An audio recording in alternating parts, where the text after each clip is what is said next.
This video is sponsored by Call of War. Sign up using the link in the description box below to secure 13,000 gold and 1 month of premium.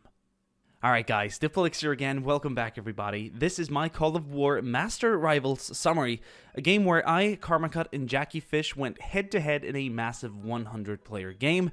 My viewers and I were assigned to Europe, the hardest starting continent in the game, but I was fortunate enough to find out that players loyal to me had also selected the other European countries, so we were off to a pretty solid start anyway.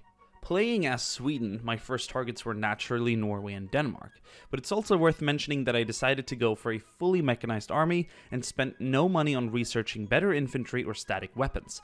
All my money simply went towards the production of oil and steel, something I'd have plenty of soon enough. I wouldn't need a big army early on either, so waiting for day 4 in order to research medium armor was no problem. I'd also later acquire self-propelled artillery and anti-air to go with the medium armor.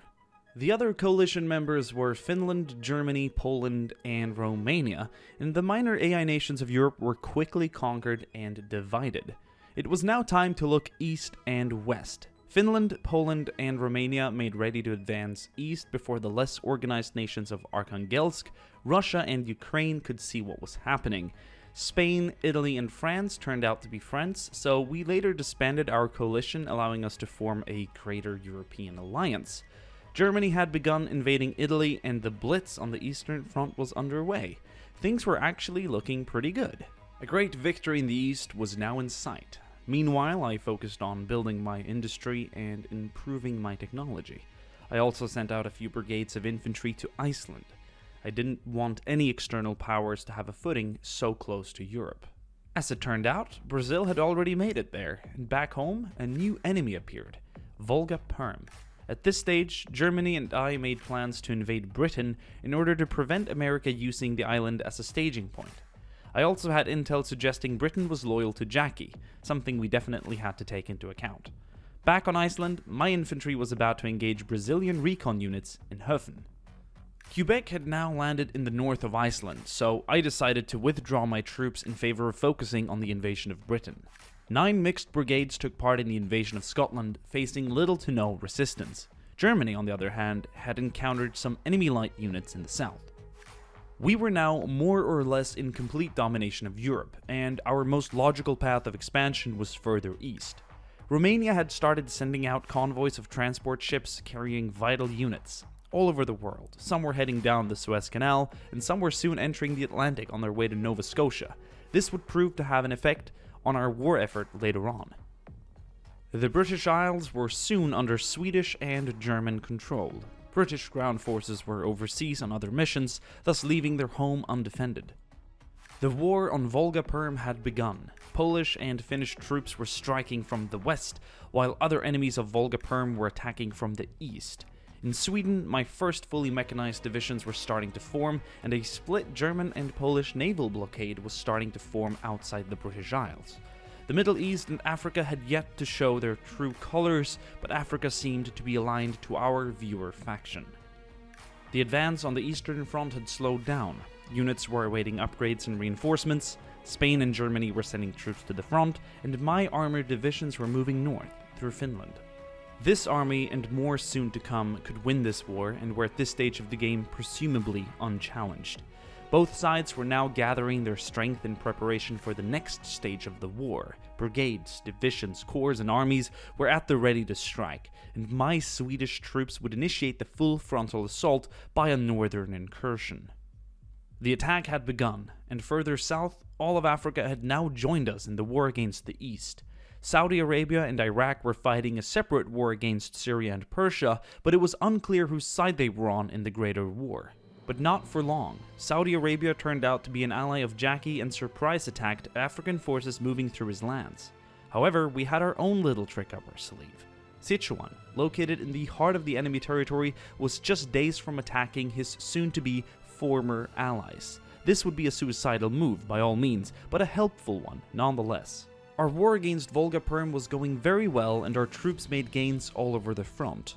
Unfortunately though, Jackie and his allies had decided to ally Volga Perm instead of defeating him, realizing they would have a much better chance against us with him on their side instead. Armies from the Far East had now made it to the front, putting a slight halt to our advance. Africa was fighting Saudi and Iraqi troops in Suez, and there were now battles raging all over the front, from north to south. In the north, things were looking pretty good. My Swedish armor defeated any resistance they encountered with ease, while Finnish and German troops were making steady gains in the center. Unfortunately, Poland had received most of the eastern units and felt the pressure. Romania, that for most part had been chasing riches overseas, was now the weakest chain in the link. Now, don't be alarmed, this is not a week later. This is less than 24 hours later.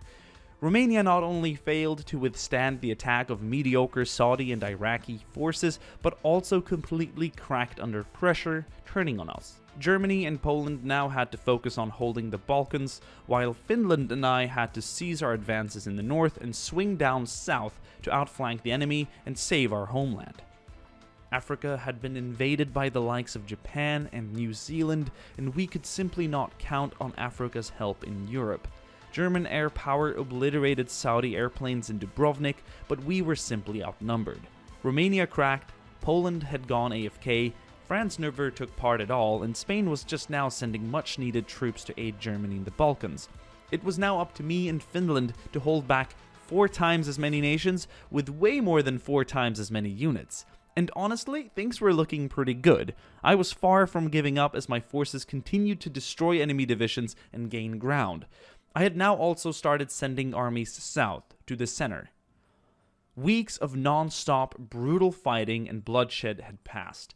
Africa seemed a bit more stable, and we were still expanding into the Far East. The front had calmed down in the center. The enemy ground forces were no match for mine, but my armies were no match for enemy air power. 2 of my smaller armies made quick work out of what used to be over 30 Iraqi brigades. In a few hours, they were nothing but scrap metal and bones. German bombers were striking and destroying grounded Saudi airplanes, but all of this would make no difference. The war could simply not be won at this point. We couldn't produce enough units or cover ground quickly enough to hold back the might of the Far East. Strength truly does exist in numbers, and I decided to withdraw all my units to the British Isles, hoping Karmakut in America could come in and save the day.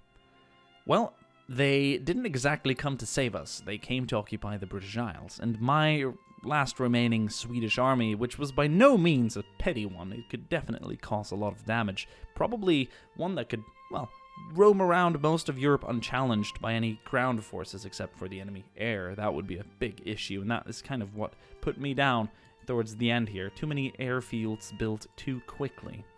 Saudi construction work, right? So they put one up here and sunk my last units leaving the Norwegian coast here. Unfortunately, they would have put up a really good fight against the North Americans here in Britain. In fact, I think I could have fought every single unit back. That was like over a 30 stack they sunk, so anyway, good game, guys. I'm not going to be sour about that or anything. Good game to my allies. We were few, but we put up a good fight. GG to Jackie and his entourage. I reckon there's about 7 or 8 of them in total. In fact, I think more closely to 7.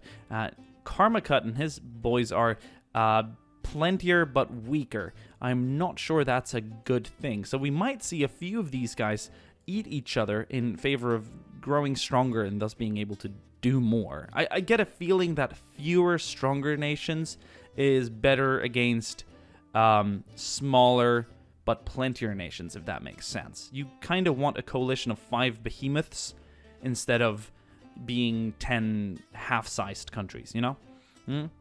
Yeah. But, GG to everyone involved. That was a really good fight. The fighting here on the Eastern Front was just insane. Towards the end there, or for the greater part of the fight, there were 3 of us versus 7 of them.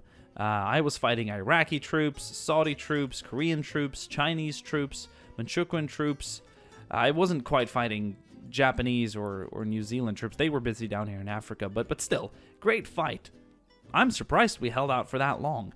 I think that Jackie is going to pull this home. No spoiler alert or anything like that, but I urged the Americans to help us. I said, come in and save us. Like land up here and fight your way in. You have enough power to do so, but they kind of didn't, and I think they've sealed their own fate now by not joining us in the fight against Asia. Of course, that would have put me up against the Americas later on, but that would have been a more even fight to fight the rest of Europe from an American perspective. So I think they've chosen the wrong card.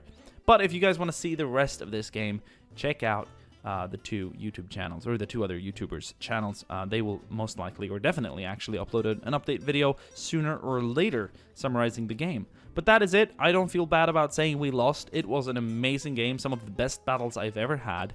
It was just a struggle back and forth until we were eventually outnumbered. I really enjoyed going with a fully mechanized army, so mobile and swift, and everything I encountered, even if we were like outnumbered by 10-15 brigades, I destroyed them. I smashed everything. Guys, thank you for watching this video. Stay tuned for some more Call of War content. In the next one, I think I'm going to summarize like 1 year of Call of War games, or I might just do like a summary game of a 30-day Homefront game, where perhaps I just spectate all the other players. I'm not sure, but you'll see soon enough. Stay tuned for other videos, and I'll see you guys soon again. Ciao!